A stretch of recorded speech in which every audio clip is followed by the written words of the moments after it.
Lifestyle Pirates with Big J and Adriano. Right, good morning, everybody. Welcome to Lifestyle Pirates here with Big J and Adriano.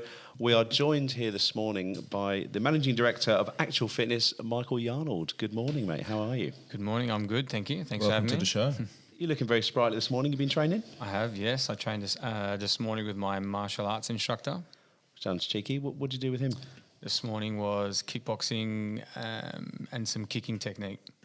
Kicking technique. Yes. I assume to do with kickboxing, not just random kicking things. No, not random kicking things, but spinning kicks specifically is what we worked on today. And how'd you go? Terrible. Yeah. And why? Because I know you do the boxing stuff. Like myself, you've done the Corporate Fighter Challenge, which I'm sure we'll kind of get into. Yes. Why martial arts? What does that do for you? Yeah, it's interesting. I was thinking this question might come up, and I chased martial arts, I think, because I was searching for discipline in my training. And what I enjoy most about martial arts is the fact that there's someone that's better than you, and it offers a bit of a mentorship to me because it's something very foreign, obviously playing football and whatnot. So it's a very different training experience for me. So the kicking you were talking about, being a football player, did it help? No, not at all. Not at all, completely different. No, especially this came up in conversation today because I'm a right-footed player and I like to stab at the ball. I don't follow through when striking, but roundhouse kicking is a follow-through movement. Yeah. So my left foot is actually better at kicking someone than my right is. But if I strike a ball, I can't even touch my left foot. Yeah. Wow. So yeah. So elephant in the room, buddy. You want to talk to him about football? Go on. No, well, actually, yeah. So you played professional football. What does it take to actually become a professional footballer? 'Cause So first, for the record, you talked about discipline. yeah. Surely professional football would have to have discipline. Yeah. Look, it was semi-professional. So, and So you I still got think drunk on the weekends. yeah. I think actually the first lesson, if anyone was listening to this that needed to learn it, was I lacked a lot of maturity. Yeah. It's actually the ones that made it weren't always necessarily the most gifted or talented, but they're the ones when I'm going home and I'm in the car looking back at the training pitch, they're still working. Yeah. And you hear that time and time again from anyone that has played professional sport, and it's so true. There's a couple of players that I played with that are still playing A-League now. Yeah. And made Socceroos and they're ex-teammates of mine, and the difference was they kept working at it. Yeah. I was very lucky to be talented and skillful. Could do a circus trick for you here and there or beat a player one-on-one, but definitely it was the maturity that I look back on now, having been in business for 8 years, and I think, geez, what I would tell a 15-year-old Michael is massive advice that I probably didn't have at the time, or that strong mentorship or leadership that was there. So yeah. So what would you tell him? Shut your mouth. That was the first thing. Well, I think we'd all tell ourselves that. Enjoy the process. It's really easy to get caught up thinking too far ahead. So where am I going to be? What am I going to do? Am I going to make it? And you're not living in the now. So you lack a lot of presence in key moments that play an important part in your development. I think it was inevitable that there was a couple of wrong decisions. Or it's not inevitable, but I made a couple of wrong decisions in terms of I think I stuck around at one particular club for a bit too long. Yep. I should have trusted my instincts at the time as well. So maybe I'd tell that 15-year-old to trust your instincts as well. Listen to people that have been there and done that.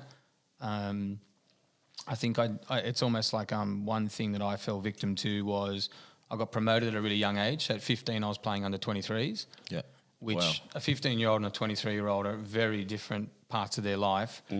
And I think that actually impacted me because when I went back to playing 16s, I thought of myself a little bit differently, and actually I needed to have a reality check and go, no, you're just dropping back and that's okay. So you had that kind of bit of arrogance? Unfortunately, yeah. And then that stuck with me, and actually the arrogance became a bit of lack of confidence, and actually it was like a protection mechanism. It was more ego rather than actually being genuine. And unfortunately that cost me maybe my 16s and 17s career. And then I fell out of love with football and then hovered around and was probably just taking up someone's space because of the name. Was a bit talented when I was younger. Left the game, came back, and then played a couple more years again. Yeah. So you mentioned that you stayed at a club for too long, right? Do you think that's a skill in itself, knowing what team to go for? Because you look at like professional sports players, and I'm going to use one example, say Lewis Hamilton, right? Yep. Absolutely fantastic driver, 7-time world champion. But a lot of the decisions he's made has put himself into the best car on the field. Do you think that is also a talent for the talent, so to speak? Knowing what team and when to go and what team to play for? It's interesting. I think that's look, yeah, it would be a talent, definitely. I also think that I think you've got to be a bit aware of what's outside of the. I mean, it's football's a game on the pitch, but there's other things and other factors that play a key component in what makes that team tick. And it was obvious at the time with this particular decision where I stayed at the club where I wasn't in favour anymore, and probably should have stepped out. I had a really good opportunity to leave. It was Sydney Olympic at the time and go to Macone, and I chose to not go.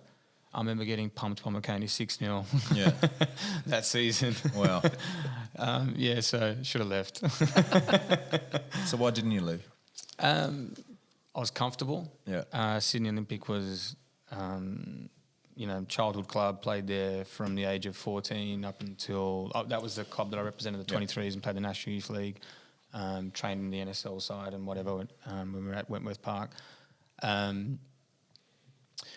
And yeah, that's why I stayed on. But I got promoted really early and probably lacked the maturity to compete with the men at that point in time. Came back into my own age group and then just started to shy away from who I was as a player. And then it was actually my New South Wales coach at the time that was asking me to come to Macone, and I chose to ignore it and say, no, I'm going to stay. But I also think outside factors played a part in me staying. Like I didn't have the best home environment at that particular point, and that plays a big part. And also that network that's helping you get, to the top or helping you chase your dream. And that's not a negative thing. Like we just know things with transport was an issue. Yeah. The club had just moved from Belmore to the Shire because they were chasing try and more get junior catchment in the southern area because there was no A-League club or at the time NSL club. Yeah. So went to being Sydney Olympic to Olympic Sharks and that sort of thing. So what was your favourite moment of the football career?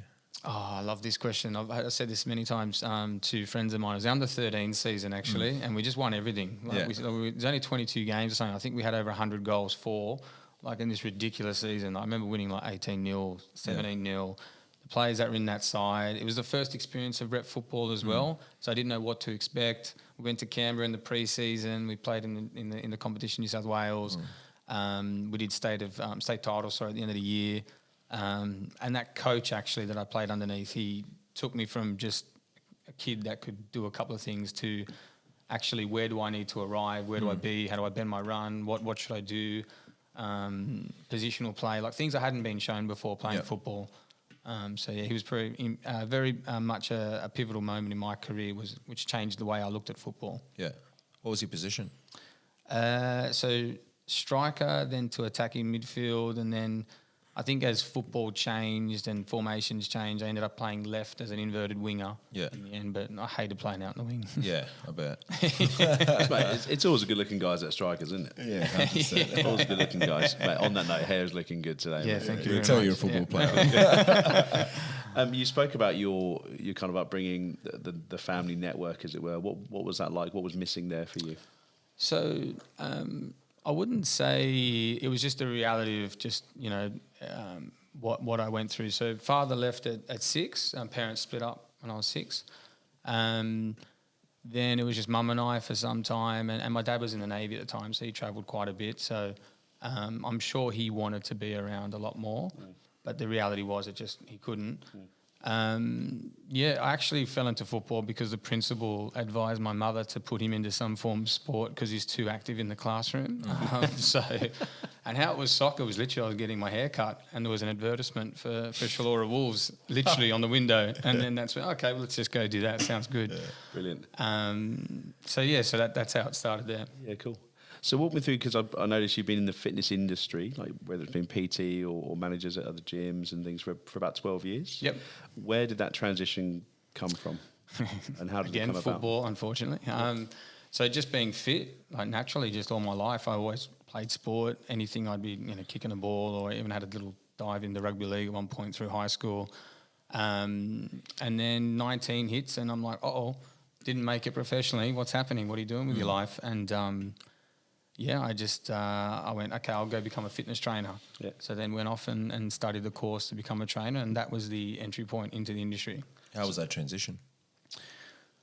Yeah, it was interesting. I think there was a lot of still walking around with the chip on the shoulder and the ego, thinking I should be playing for the Socceroos or whatever. But the transition was good, and I'm sure this will come up. But for me, the first client I actually took on, and this was a moment that cemented I knew I was in the right place at that time, was prior to receiving that client, I thought I'm only going to work with athletes. So I was telling myself coming in, and this client was 163 kilos.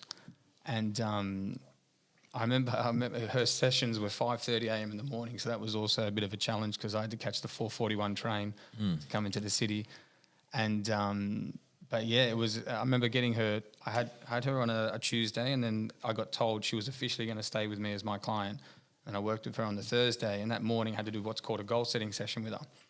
And we sat there, and this particular client said to me, I asked what was the goal, and here's me thinking, we're going to run marathons together or something like that, and then working with athletes. And she says to me, I'd like to fit on one seat on an aeroplane. Oh, I went, oh, okay. So it sort of just hit me for six, and I went. I think the ego went away at that point, and I went, mate, you're here for a different reason, champ. Like you're not here to, just everything just changed at that point. That's heartbreaking to hear that she said that. She ended up losing a heap load of weight, super motivated, one of my favourite clients I've ever trained. And doesn't live in Sydney anymore, but yeah. Well, you helped change that life. Definitely. I definitely guided, but I think that intrinsically this person was super motivated and knew it was the right time to do that, and it really touched me. Yeah. Do you feel like it's a big fad at the moment for people to sort of, they come to you as a PT and they just say, listen, I want to get stripped, I want to lose this amount of weight by this date for this event. They try and do weight loss in an unsustainable way. Yeah, you see a lot of it, but I think we all do it. I do it. Yeah. You can have that yo-yo sort of mentality where something over the course of 12 months is really inspiring you and you want to take part and make a decision to achieve something, and then it becomes a top priority in your world, but then other things in life just get in the way, and then it's not the top priority. So, yeah, I 2 years ago, if you'd asked me that question, I'd go, oh yeah, you need to think of fitness as a 100%. It's all the time, but far out. We've just seen this year, right? Like shit gets in the way, and that's okay. Yeah. And how have you seen, in terms of your gym, because it's not like some of the bigger brand gyms out there. It's more boutique. It's more purpose driven, I think. What's the difference? Why did you come up with the concept of having this PT kind of only gym? Yep. So my mentorship, where I received my learning and development from, was Vision Personal Training, and I'm a massive fan of that brand, and I'll never say a bad thing about them. And particularly, there's people in there.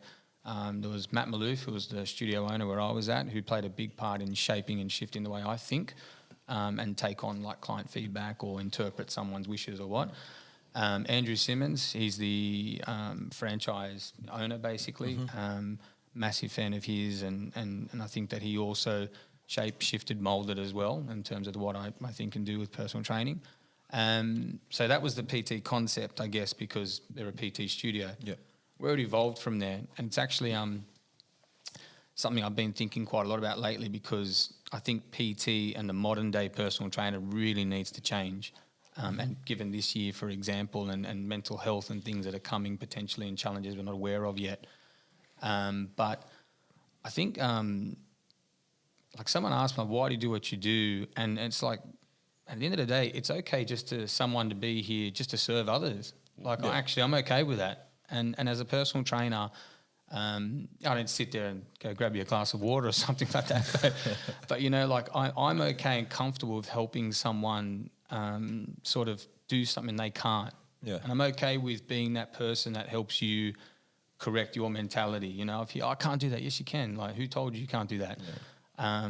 The negative chat, all that sort of stuff, like I really air that with them and bring that up and try and help them. So when you say about the model, PT, I love one-on-one. I think that's where people are their most authentic. Yep. You get a group environment, and I know for me, like, I've learnt to be extroverted, but I'm actually quite introverted. Like, I like a one-on-one setting. Yeah. So that might be a bit more evidence behind the one-on-one PT, but you get me one-on-one with someone and they go, geez, it's different one-on-one. But you get me in a group environment and then I can be loud, mucking around, whatever. But is it really me? You get me one-on-one, it's very different. Yeah. So in your opinion, again, just looking at the time you've been in the industry, what's your definition of a personal trainer? I'm going to say someone that listens, someone that, given experience and knowledge, they'll try and understand what it is that you're searching for, and they won't just take the first answer as the correct one. They'll keep expressing and demonstrating curiosity to get behind that, and then and again and again and again. Because I think if we get to like the core, like an onion, if we keep sort of laying out the layers and we can work out what it is that's important to that client. So the definition of the personal trainer would be someone that wants to seek to understand like as much as they can about that client. And then we can then, of course, put the fitness component in there. And then to build on that, why do you think people hire personal trainers? I think there's different variations to that answer, but I think there's ones that realise that they can't do it on their own, and they can do it on their own, but you know, I never miss a haircut appointment. It's because I book it in, right? It keeps me accountable. What's the frequency? Every fortnight. Yeah. There's one similarity across the table. Yeah, we're all like that, actually. But Hey, this doesn't come for free. So. Yeah, This doesn't come for free. Remember that. But yeah, I think so. People recognise they need it. Also, too, but like those who demonstrate a growth mindset, like no matter what you can do on your own, there's always something that I think someone could help you push a little bit further and even increase whatever you've done, like a better rep, a PB, something like that. I might stop now. Like it's easy to just stop if you agree to it, but maybe if I say I'm going to stop now, but my trainer says let's go 2 more. Yeah. You know, you're going to get more out of that session. I think as we become more time poor, another reason people take up PT is the fact that they want to maximise that 1 hour. How do I get the best workout for my limited amount of time that I have on? Good answer. And I'm going to lean towards the education side of things as well, because I have a genuine thought that PTs can't count. Yes. And the reason why is because I swear I do 10 of things or 12 of things, and there's always a couple more that are thrown on the end. Yeah. And I agree with you. They can't count. So talk me through the education. So like Big J went, cool, I want to be a PT tomorrow. What's the journey that I go through? What have I got to do? So there's 2 ways you can do this. There's through the TAFE platform, which I think, and I haven't found this out recently, but I know when I did my course through TAFE, I didn't go to a private college, and that took me 12 to 18 months to get qualified. But in my last 6 months of TAFE, I was doing a diploma, not a certificate 4. So you would go to a TAFE to complete a certificate 3, and then a certificate 4. Certificate 3 is to qualify you to be a group instructor. A certificate 4 is to become a personal trainer to work one-on-one. And then a diploma just adds specific pop like diabetic clients or something like that. So that would be the process. But then there's the private colleges, which you can pay a little bit extra to fast track that learning experience, and they're between 6 to 12 weeks. Do you think you can learn it in that amount of time? No, good question. And I'm mindful of this answer as well, I'm going to say too, but I even didn't know it at 18 months either. Yeah. And I think that's the biggest problem with our education becoming a trainer, because there's a term they use, they say you've got cowboys in the industry. I was a cowboy. Every industry's got one. Yeah. Honestly, I was a cowboy for 2 years. Yeah. I didn't get it. I thought I got it, but you don't get it. What was the moment? Yeah, what do you mean you didn't get it?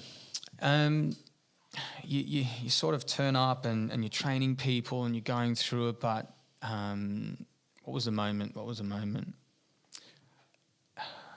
It may have been just it's like it's again, and I know it's such a grey answer, I apologise for it, but you start to just really get to know someone. Yeah. And that becomes more important than the diagnosing of exercises and activity. Yeah. And then once that is really established, once you know intrinsically how someone ticks, then we can start to then build something from there. It's amazing. Every time I hear about PTs, especially 2020, it seems like you guys are more therapists now as well. Is there a pace in the training where you actually learn about mental health? And unfortunately, when I did it, no, and I'm hoping to God that there is now. Yeah. It's something that I'm really passionate about, and I did raise this with our industry CEO, Barry Elvish, which is for the life of me, in 14 years of working as a PT, I've used my senior first aid skills twice. One was a Band-Aid, just literally going to get that. The other one was a little bit more serious. But in the 14 years, 60,000 plus sessions, I've been asked to perform some form of coaching or counsellor role. So I can't understand why it's not mandatory that we have a mental health first aid for anyone that is working in the fitness industry. And I raised this with someone from Fitness Australia before COVID hit. So I watched COVID hit and I was sort of sitting there going, I told you so. But I have since followed it up and it's my understanding that that's being worked on in the background now. So I think that that's super key. I mean, again, that 19-year-old me coming from a football background needed a lot of personal development at that point, you know, because going through some changes myself. But one of my clients in that first year was going through a divorce. Who am I to comment on that, you know? But because that environment can be so wall breaking, like you break down a lot of barriers there and you develop trust and an emotional connection, and you know, you start to forget the layers of where you're at and then start to just really open up. And obviously exercise is a massive benefit to, you know, endorphin release and allowing someone to really show up, I guess. And when you're doing that, everything comes out. So they do talk about, you know, mental health, exercise being such a key sort of thing to sort of get through mental health. Why is that? Like, it can't just be endorphins being released into your body. I think it's, you know, for every like depression, anxiety, and mental challenges or illnesses, whatever you want to call it, you know, exercise is always there. And I think that whatever the scientific benefits are from an exercise session, I just think it allows someone to see what they're capable of, and I think it gets them outside of their head. You know, for all of us, when we're festering in our minds, we can get stuck. But, you know, I know for me, and actually the other week I spoke at a really good networking event called Bio. But on that day, I went for a run. I didn't want to go for the run. Like I had stuff to do. I want to get things done, but I was feeling foggy. And all I did was go for a run. Now, everyone might be different, but for me, running becomes therapeutic after a kilometre. First kilometre, I'm going, this is crap. I don't want to do this. But then all of a sudden, I go into like a slideshow presentation in my head. I just start seeing things and I'm processing for it. And then before I know it, I've ran 4 or 5 Ks. So I find that from a mental health perspective, like it gets me a bit more present again. And I think, and Big J, you'd say this yourself too, and even football, if that's your background as well, but it's the white line fever. Across the line, you get onto the pitch and all the worries go, you know, and then you're like, shit, you're empowered and you think, wow, you know, I can't even count the amount of times football did that for me, you know, like just you're chasing this round thing around and all of a sudden, you know, you forgot what was going on in the morning and you've become better in a headspace perspective. So I think the mental clarity and working on that, but there's other forms of looking after your mental health as well, which aren't just exercise based. I know for me, a really good activity is demonstrating gratitude. You know, like what am I grateful for today? You know, there's always something to find. And if you can't, it's what are you grateful for? And they go, oh, nothing. Well, clearly, you know, that person is stuck right now. We got there is things, mate. Like you're breathing for one. 100%. You can hear me. It's another thing. You know? It's funny. I had dinner last night with one of our friends who works for one of the airlines. So she's been stood down for obvious reasons. Someone's flying internationally anyway. She was on long hauls. And she's kind of in between jobs. She's got a job, but has this passion for flying and absolutely loves it. And her next passion is CrossFit. And we were talking about it last night because she's doing some big weights. And I said, hey, finding it? She said, well, I had a PB yesterday. So we kind of spoke about it. But going back to your point about just the achievement, you know, she's not fulfilling what she wants to do in her career, but she's fulfilling herself with another format, and in her case it's CrossFit, and so she was in such a good space because of that, because she had that. And you can imagine that if you don't have anything else, then it is tough to realize what you're grateful for, and you know, get that those endorphins, that rush, you know, whatever it is. You know, if I can imagine if you're producing a tune and you get the synth right or you get the kick right, and that's just it sends you a rush, right? 100%. In the same way that if I punch something very, very hard, you know, Jesus. if I'm boxing, but no, like it's a bit like a goal. But it's like Move it over. I'm actually quite soft, to be honest. But it's like a golf swing. You know, if you swing a club at a ball, and the connection's right, there's no better feeling. You know, if you do a lap when you're doing track days, there's no better feeling when everything is just right and you're pushing yourself and pushing yourself. It's that achievement. Yeah. And I think that's so powerful.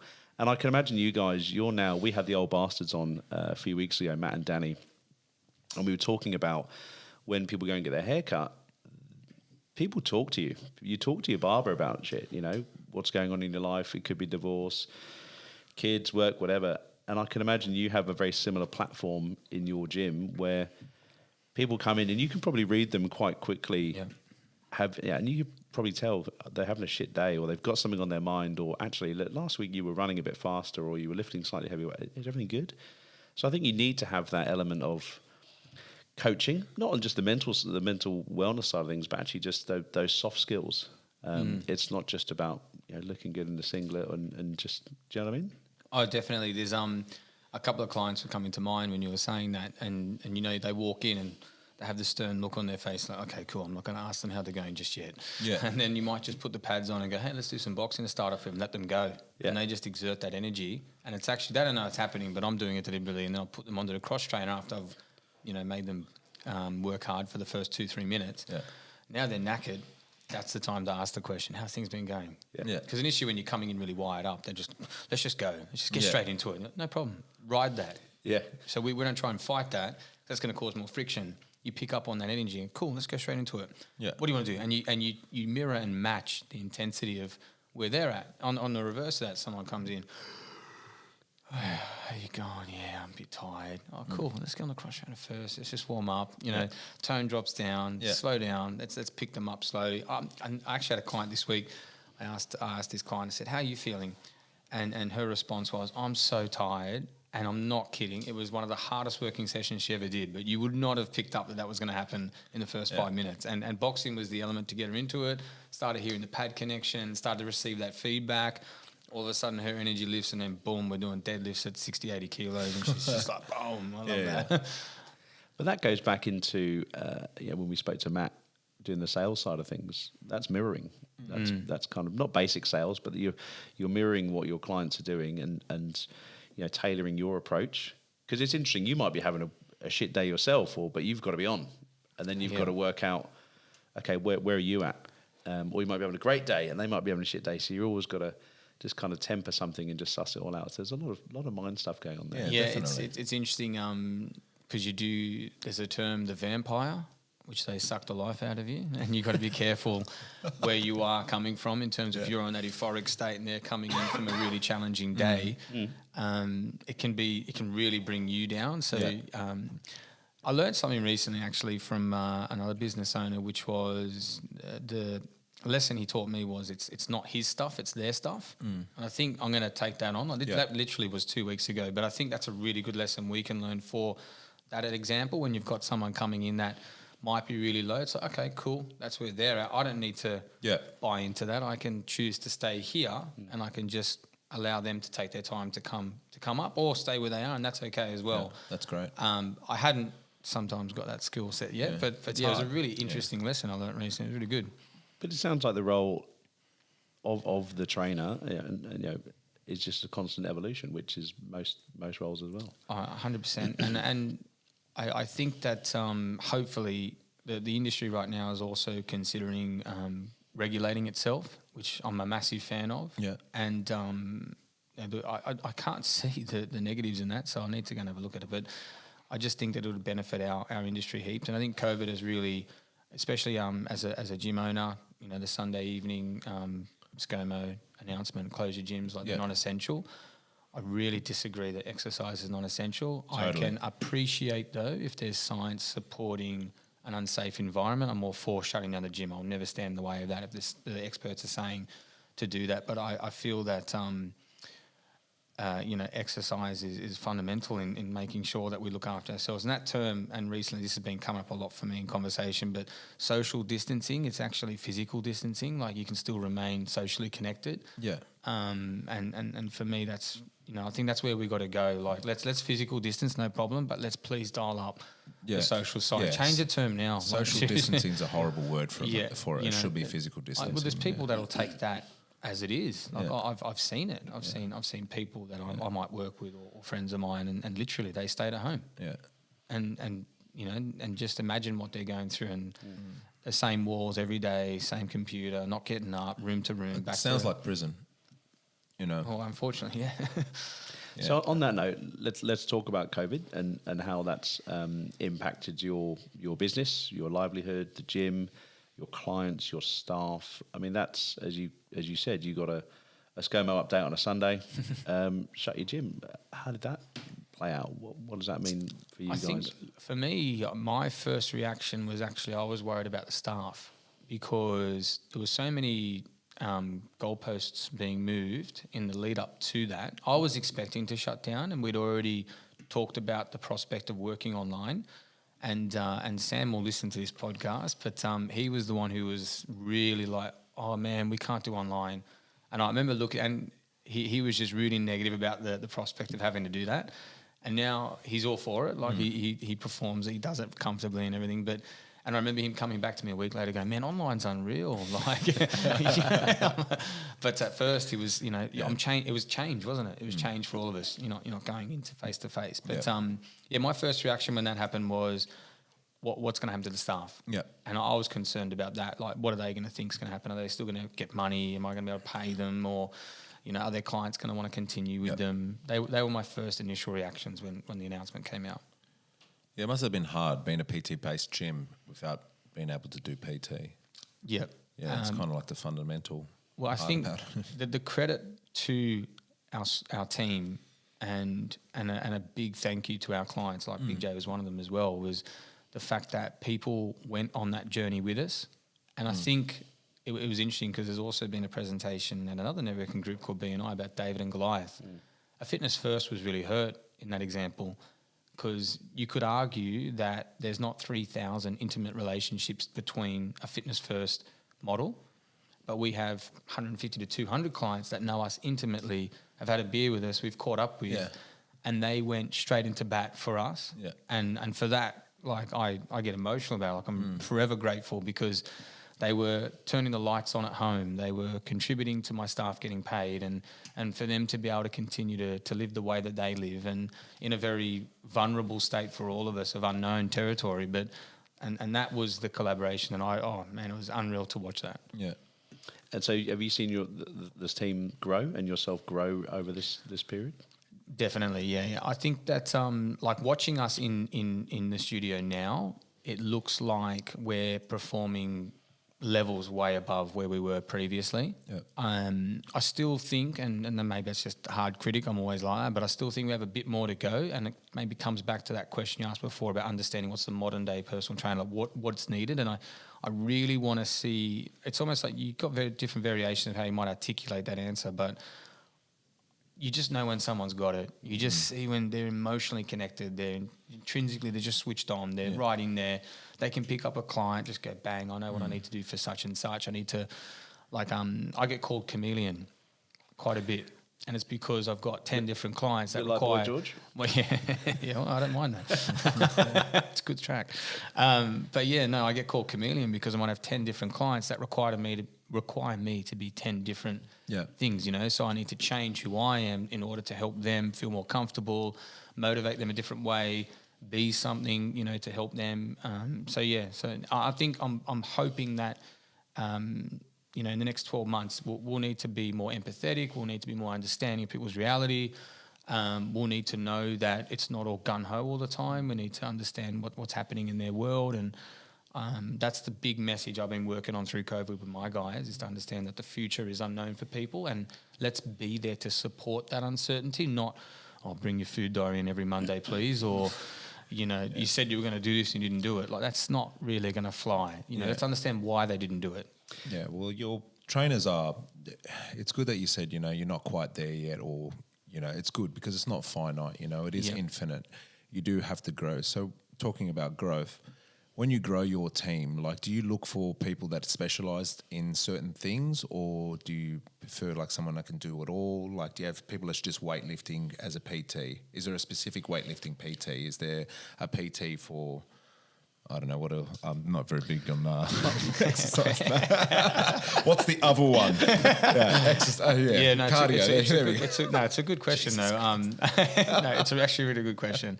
I'll always go for attitude. Yeah. I won't care where their strengths lie. I mean, traditionally, well, not traditionally, but in our studio, yes, there's people that gravitate. Like, Sam might appreciate more a resistance-based program, which is all weightlifting or muscle sort of style training. Aaron's a bit more CrossFit. Will go between cardio and weight training. I'm big in resistance training, mate. Hate being there. Nice. I saw that. But I go more for attitude more than anything, and then the skill from the trainer or their attributes will shine through. But it's more about the attitude and Talking about traits, you mentioned about the industry becoming regulated. What are the things you'd like to the industry, PT, to leave behind? So we're obviously talking about the good stuff, the coaching side, the more holistic offering, empathy side. What's some of the stuff you want to see go? Yeah, it's interesting. What's my initial answer? I just think that we need to somehow, and this will be difficult because it's business to businesses.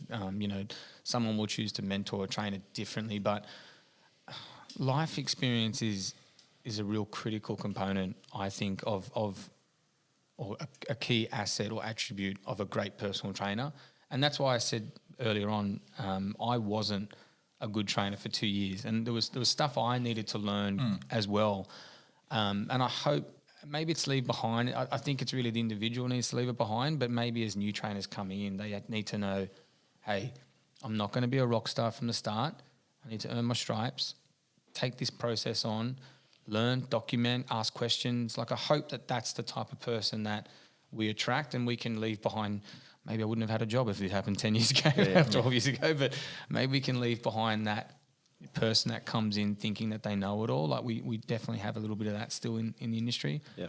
I don't confess to know it all. Like, my PT is always changing. The way I look at something, I evaluate myself. Okay, geez, that was a crap session. I've constantly, if I think I haven't performed, I've contacted the client and I'm like, hey mate, you're going to get a deleted email. And they say, why? I go, because that wasn't a good session. And they're like, really? I'm like, yeah, no, seriously. And they're like, no, it's fine. I'm like, no, it is fine. I know it's not, but I'm going to say no. We'll make that one up another time because I don't think I was on. Like, I'm happy to assess myself like that. But yeah. One of the cool sessions I saw you do was you were training the fireman who was training to be a fireman. Yes. But you had made him, train with not all his gear on because he didn't have it, but weight vests, walking up and down with weights on the cross trainer with the big weights, simulating that. And I know you train an ice hockey player as well. That's just the cool stuff, though, is you're able to do that. And I think, to your point earlier on about the life skills, the experience, you can apply what you know and to the passion of the person and what they're trying to achieve. It's amazing. It was really, really cool to watch. How did he do, by the way, the fireman guy? Yeah, he did pass that round. Yeah. He has to now it's the final test, which they need to do in person to make sure that the test that they did online wasn't someone else, and he needs to get within 5% of his previous score. Yeah. But that's interesting, coming back to that point though about the fireman and the ice hockey player. Those two people designed the program for me. Yeah. And I think that comes back to, I don't need to act like I know it all. Yeah. I asked, what do you think needs to be a part of this training? Yeah, cool. How can we simulate a similar experience? And then now I'm going to recreate it with the intensity and make that environment as replicable as possible. So the ice hockey player, every 40 seconds they get substituted off the ice. So he'll play for 40 seconds and then come off. And he wears the watch underneath his gloves in the game. And we saw that his heart rate was hitting 165, 167. So when we do ice hockey drills in the studio, puck handling, we try and get his heart rate to be the same level. Yeah. And then we judge it. And I'll put it to time for 40 seconds. And then even you didn't hear this because we're physical distancing, but I'll hit him a little bit because he's got players coming in and flying in. But I'll try and recreate that experience where he needs to shield, protect, and do that. And then with the firefighter, we knew what the test parameters were, so we just recreated that. He had to walk for 200 meters, so he had to do 20 laps up and down of 10 meter in the studio, carrying a jerry can and then wearing 3 hoodies, and he was soaking because of the sweat and everything like that, and a weighted vest. And that's fascinating. That sounds so bespoke and tailored. Did they teach you that when you started to do your PT? How do you train for that? I would say there's an element of their teaching a trainer to design a program around the client's goals, but I guess over time, we all know when something works and when something doesn't. Yep. Like, you're like, no, I don't like that. And why don't you like it? Because it's caused me pain in my lower back. Well, that's a good reason to stop. You know, like most of us, we know. And you also know the other side too, when you know you're lying or you should be doing a little bit more. Or Why'd you look at me when you said lying? Because I haven't had the chance to train bugger. Johnny yet. How was your weekend? Fine. I follow you on Instagram. It's not fun. Let's go back to the online piece, because you mentioned about even the firefighter guy doing something online. They wanted to make sure PT has moved online. You can't open. Everyone's doing an online PT course now. One of my takeouts is that you've had workout videos for years. You know, you've had Mr. Motivator in the UK. You've had various female celebrities doing their aerobics video and stuff. Is this something that's just going to be here forever, but you just go with the flow? There always going to be that need for that PT piece because everyone's different. What's your thoughts on now online personal training? Is it going to get the same results? I think it still has its place in the future. And, you know, we're all handling COVID and the spread of infection differently. There's some people that are a bit more comfortable with that. There's some people that aren't. There's also people that have, you know, they're immune compromised, and as a result, they can't take risks until there's a vaccine, which I have one of those clients, and we've remained online the entire time. So I think that I know a really good one is I'm looking forward to when travel domestically does open up and clients start going to Queensland, that because one thing I used to always have was, oh mate, I can't train next week because I'm in Queensland. Well, yes you can, dude. I'll see you online. You know, it was always a get out of jail card. But look, it has its place, and I think it's shown us all that we can. I think in the corporate world, we can work remotely, we can connect differently, we can catch up and not have to have the 2-hour commute time in between. So it will have its place in the future. But I also do believe that the experience being in person is quite unlike no other. Like, I don't think you can replicate that. I've had a good session with someone online where I thought they enjoyed it, I enjoyed it, but it's not the same. Yeah. It isn't the same. Yeah. And then going back to what you were saying earlier on, where someone enters the studio and you read them. Yes. Have you found that more difficult being on Zoom? Again, we had a guy, Scott Howe, on here who's Asperger's, and he started off a new role and was finding the Zoom piece hard to read body language, and how do you suss someone out on the screen? How do you suss people out on the screen if they're having a good day, bad day, if they're tired, if they're angry? I think that comes down to the art of questioning in that 5-minute intro at the start. Like, most of my clients would be seated because it just happened naturally, because I would never allow us to go straight into exercise. I'd be like, hey, so talking about your day, 8 o'clock in the morning. So what happened last night? How'd you sleep? What's been happening in your world? Like, really key questions just to get an understanding of what was going on. And I think we needed to dial up that connection as well during COVID, because they were at home. How's everything going? Spoken to your parents? No, I haven't. Like, I started to get to know people behind the person as well. Yeah. You said you were catching up with your mother on the weekend. You hadn't seen her in 3 months. Like, how did that go? It was awesome. Yeah, cool, no problem. How did that make you feel? Who else? You got anyone else you need to reach out and connect with? So that was something that we tried to dial up a lot in our online training sessions. And really nicely, again, that collaboration, the client starts asking the questions back. How are you going? Yeah. And checking in on your well-being and mentality. And, so we did that. To answer your question as far as could we see it, I heard something this week. It actually requires 30% more energy when on a Zoom call than it would be in person. And so I used to find that after doing session after session, I'd be exhausted because you're constantly like tuned in, trying to really remain focused, watching what's going on. So that'd be interesting to see how that happens for other people working in environments that require a Zoom conversation, but for the health perspective of that and things. So, look, I found it really similar as well. So we would, at work, you have your team catch-ups on Zoom, you have your client meetings on Zoom. We even had, and then when you get home socially, parents and family being in the UK, that was on Zoom. You'd have team events on Zoom. I think we even had an online dinner party, just to catch up. So you were spending most of your time in front of a screen, which was great. But yeah, you're right. I was just done at the end of every day, and because you weren't always training as well, doing that full energy, you were lacking that peak of endorphins to get you through. It was, Zoom fatigue. Yeah. And I think that's a real. I think 2020, coming towards the end of 2020, people have got Zoom fatigue. They're over the screen time now. Well, I've been hearing people saying, the year's been whatever you want to call it for different people and different experiences. But I've been hearing people say now, I just want this year to end. And having been a trainer in the CBD for 8 or more than that, but only my own business for 8 years, that comment used to come mid-December. And so we're not even in December, and it's starting to air itself already. So that's interesting. I heard that in March. It wasn't me, by the way. I was quite happy until this shit hit. Having a cracker of a year. So I've looked through your LinkedIn. I did a bit of a stalk before. You mentioned something oar and bed. I'm sure you've seen it. Is that oar? Am I even saying that right? Yeah. Sweet.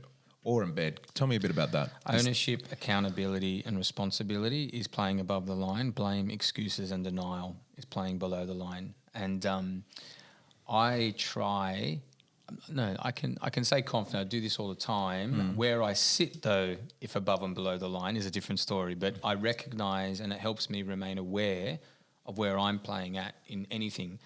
And I was promoting that because ultimately, with whatever's going on, there are things outside of our control that we can't. I can't control if there's another outbreak in South Australia. I can't do anything about that.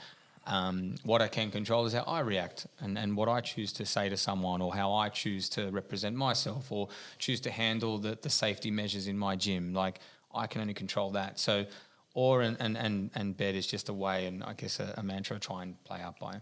So go through that again. So you got OAR, which is ownership, accountability, and responsibility. So that's above the line. Yep, that's being above the line, playing above the line. And then below the line is blame, excuses, and denial.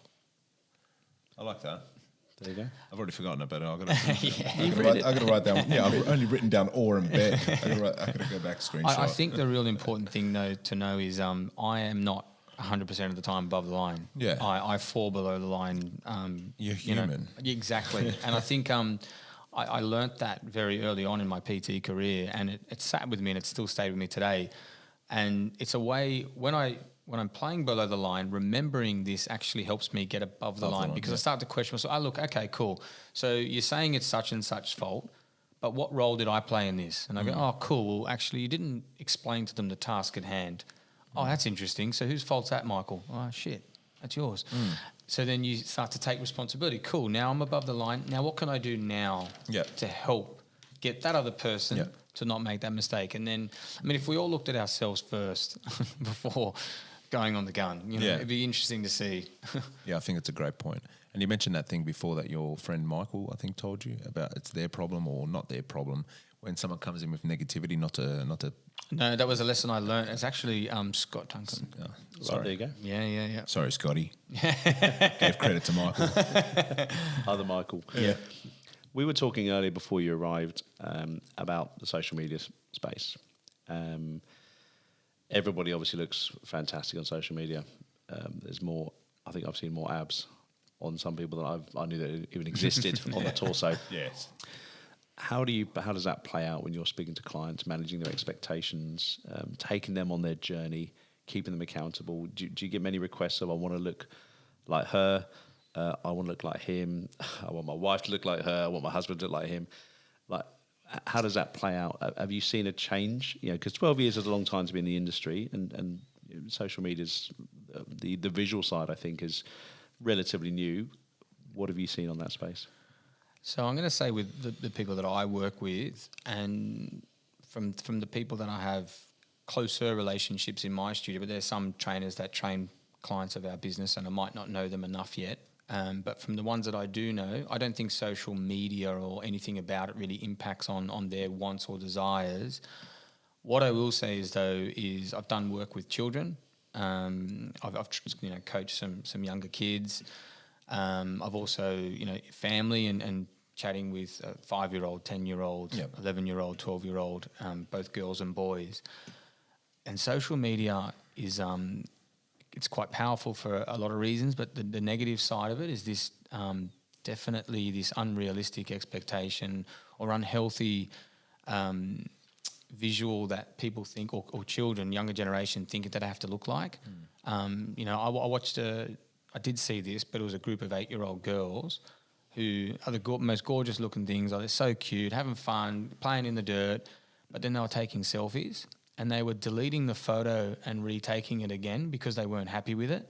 That's a problem. Yeah, that is. That's a massive problem. And these kids they've got great parents, like they're really switched on. So it's not like it's come from the parent. You go, I blame the parents, which is a common comment we'd say when we hear something like that. It wasn't that. They just knew to do that. And they knew to search through filters, and they knew to, you know, no one goes, crazy, huh? I look crap right now, I might post that. You know, we don't do that. We look for the best angle, you know, we find the best photo. But that's where we've really, I just hope there's people out there that are receiving that education or are diving into that education to try and pass that on.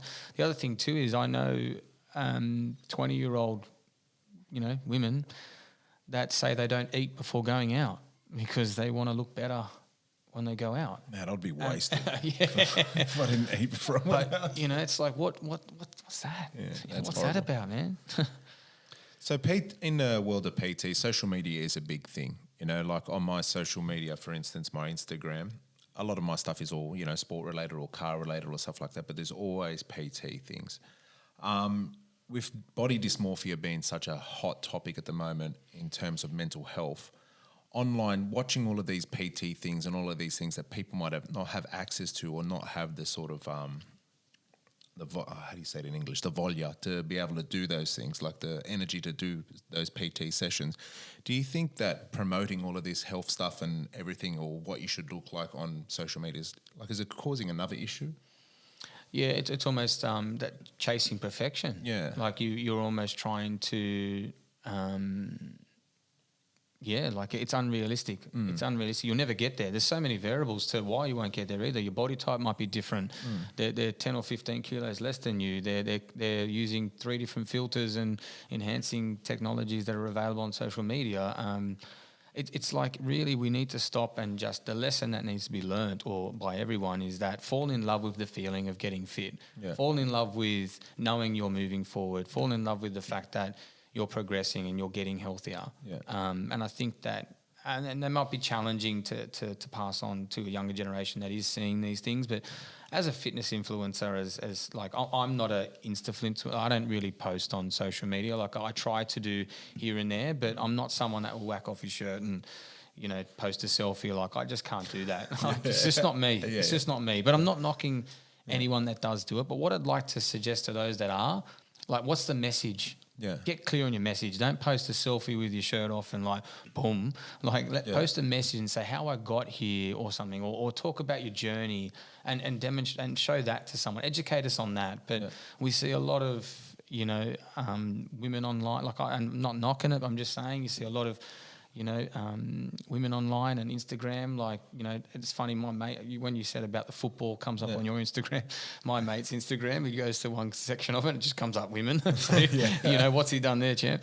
But you know, you see all that and you're like, what's that about? Yeah. But there's algorithms for promoting more of that, and why is that getting promoted? And you know, it's all fueling, and it's not good. It's negative for me. There was another statistic I read about a month ago, which was, I think it was 65% of people could go online and then come off actually more negatively mindseted because of a result of going online and then watching things and getting angry that they weren't actually achieving something or doing something, because they were seeing some guys got now a new car, or someone's now gotten married but they weren't, or they've seen someone's now, you know, looking this way but they're not. Like, it can be really damaging. Yeah, of course.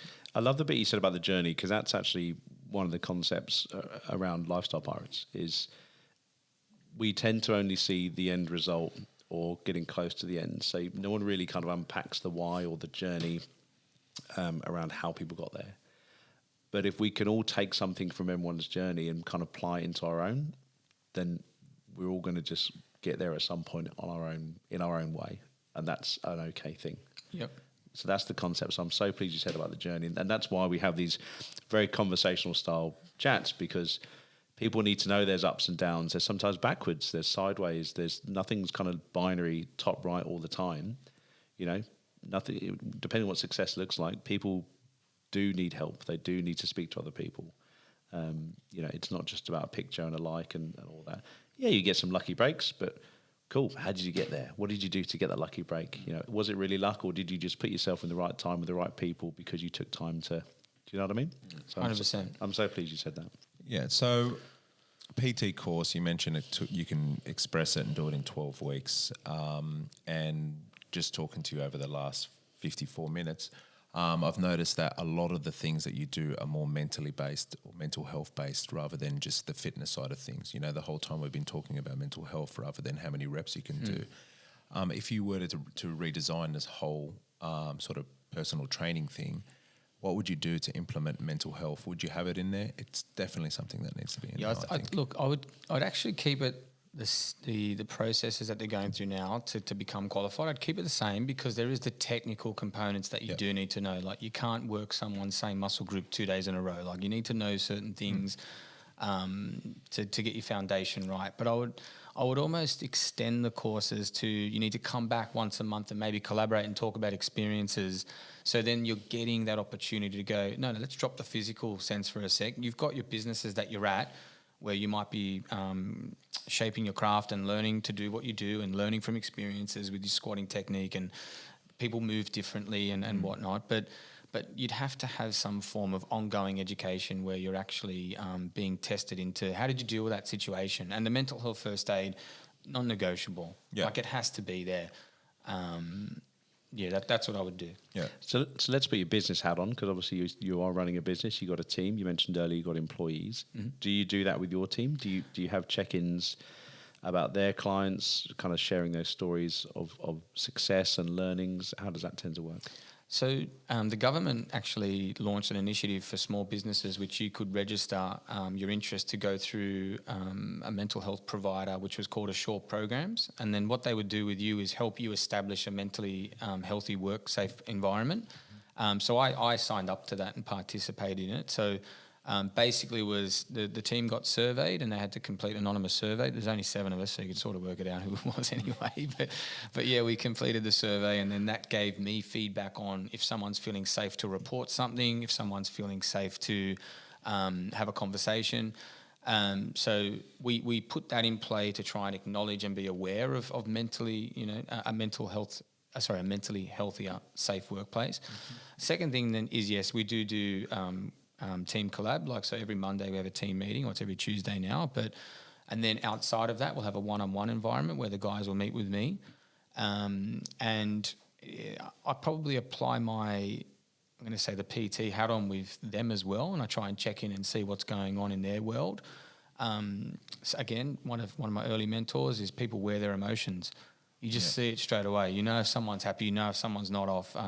You can just see it. You know if someone's got their guard up. You can pick up on those things. So if I see it with my team, I try and instantly jump in and not tackle that on, but try and have a safe conversation around airing that.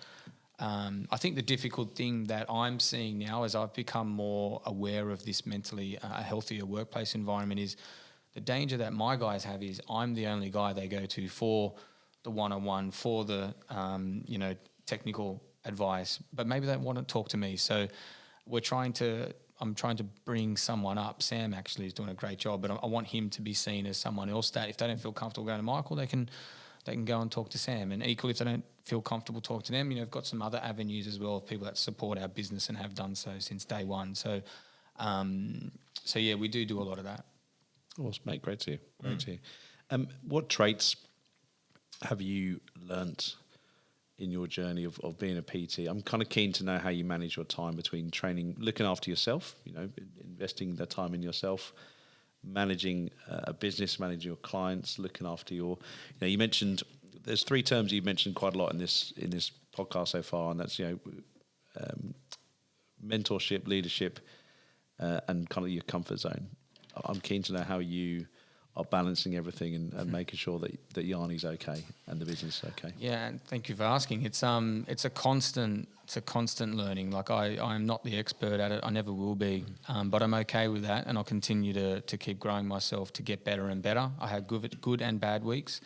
I've got a very important person, me, Simon, that helps me behind the scenes, and And the poor guy cops me at my worst or me at my best. But he allows me, he knows the role he's playing for me at that time, where I might just be the vent. I'm just having an event session. I do have a business coach, Brent, that I work with, and I see him for that strategic point. Simon gets me at the point of like, hey, this is what's happening in the now.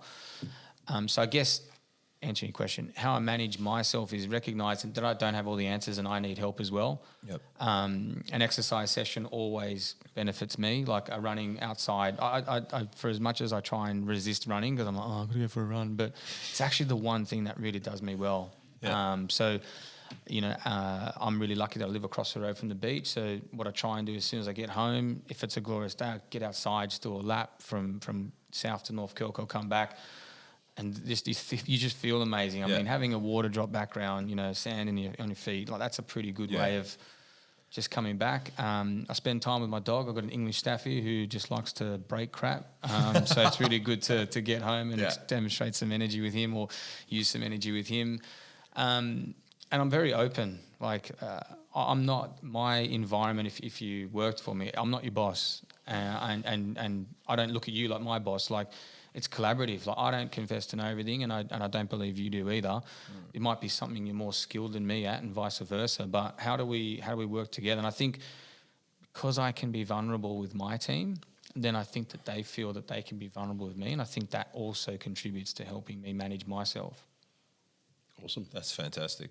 No, very good. Very good.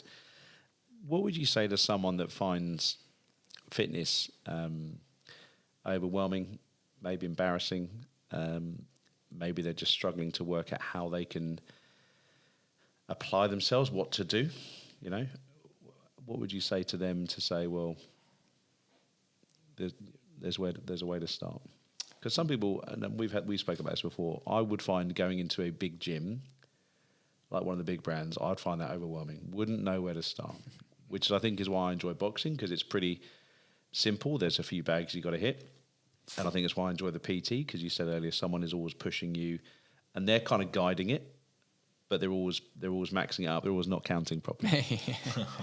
But they just want the best out of you, that's all. But that's exactly right. And I mean, look, I joke about it, but I know that's exactly what it is. No, it's not. They actually can't count. For the record, to keep the record straight, they're watching your form and they can't do two things at once. That's actually the answer. But I think to your point earlier, especially here in Australia, it's one of my big loves of the country is we have so much outdoor space. You can walk places. We've now obviously got PT online. You've got programs. You've got everything. It's so accessible. How can we get more people? What would you say to someone? That's a very long question. Yeah, no. But I understand the hesitation for wanting to get started, because it could be experiences that have been had previously that now is like there's a bit of a block there to getting started. I can understand the hesitation.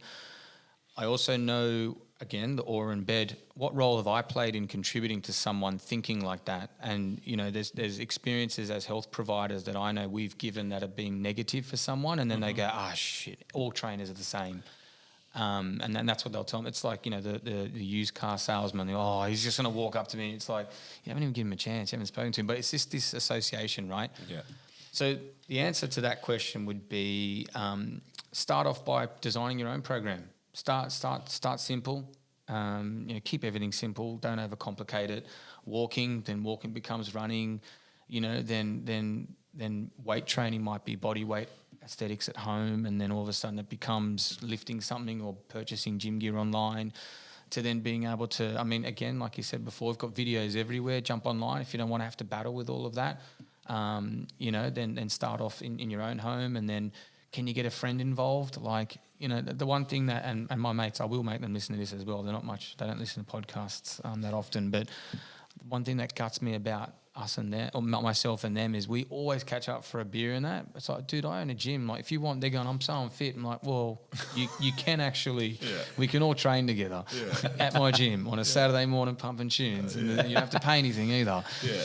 But I wish we got together doing more of that. We had we played football together one season at the KGV, and it was just awesome. Like rocking up, played football. I mean, we had 6 or 7 beers after the games. Probably was counterintuitive to the to the health component, but you know, like connect with friends. You know, get a loved one involved. You know, and don't make it often what we do too is, I know it can be a bit competitive. Like, oh, I did this. No, don't you get rid of that crap.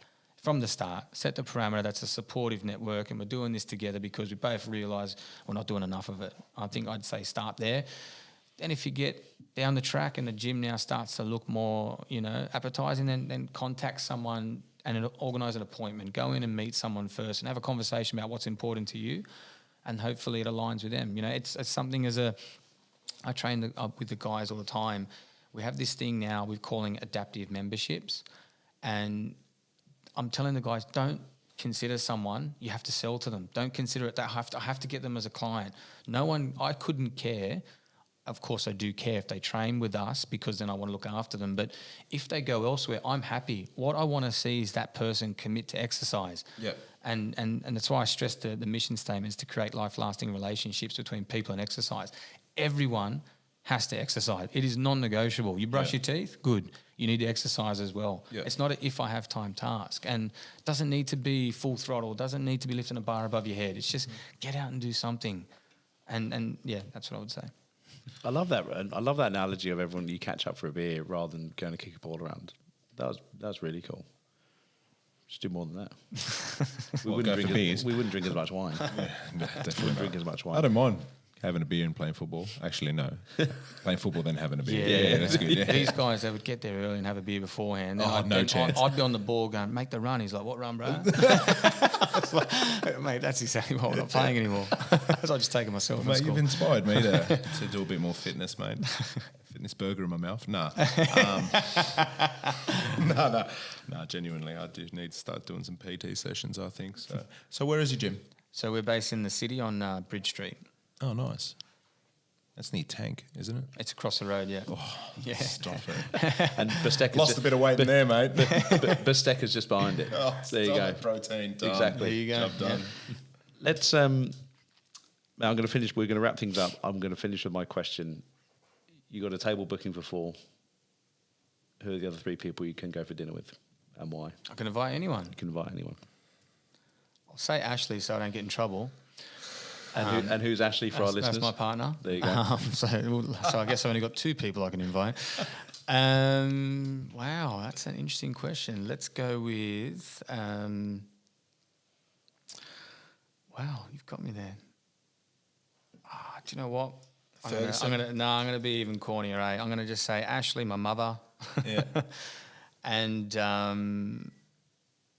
can't. This is a tough one, but oh, Jesus. I'm just going to lock it off at that. I'm going to say Ashley and my mother, and I'm just simple, and I'd love to. I actually haven't caught up with my mum, so she's very fresh in my mind at the moment. But I'd love to just take her to a really nice dinner, and I do that because I think my mother and I, every time I catch up with her, it reminds me of where I've come from. Yeah. And I think that's a humbling experience because I had, and we've all had that, but had challenges growing up. I wouldn't say I'm where I want to be right now, but I've definitely made progress. Yeah. And she played a big part in that. And she likes to see where I've ended up, and that makes me happy. And then I think that'll then carry on to other people. That's fantastic. Beautiful. Thank you. I've learned a lot today. Well, I'm going to finish off with one of your quotes that you spoke to me about, and I hope I've just written this correctly. If you don't make time for your wellness, you'll be forced to make time for your illness. Yeah, that's exactly right. And one, that petrified me, but 2, that's really stuck in my mind. Mate, thank you for coming on Lifestyle Pirates today. It's been a pleasure to talk to you, to have someone that is passionate about just giving back to the community, giving back to their clients, and actually really making a difference in the fitness world. Where would you want to take, where do you see yourself in the fitness world? What's like the ultimate position for you? Yeah, one day I'd like to be on the board of Fitness Australia. Yep. I don't think I'm ready for that position yet. I recognise there's some learnings that I need to go and get or go and achieve. And I contemplated, there was a crossroads moment where I wanted to leave the industry, and I started thinking, you know what, like it's time to step out of it and maybe go do something else. But it's actually not. Like I've lived and breathed all my life. I love it. And it's actually not even fitness. Fitness is like it's the car. It's like the vehicle, but it's actually who gets in the vehicle and who you talk to and the connections you make and on what platform you're building those connections, and you get people being more raw. So I'm not going anywhere. I love it. I'll keep doing what I do. And yeah, hopefully one day it's to help even more and more people that are working in the fitness industry. I'd like to go into bat for them one day, as opposed to maybe right now I'm considered a competitor to another gym provider down the road. I don't want that environment down the track. Nice. So when you're not running curl, how can people find you? Yeah, online, LinkedIn, Facebook, Michael Yarnold. Happy to be, contacted that way. Instagram, it's Michael_Yarnold. Yeah, nice. Well, thank you very much for coming on Nice. Lifestyle Pirates today. Thanks It's for been having me, amazing. guys. Thanks, Michael. Cheers, Awesome. buddy. Cheers, mate.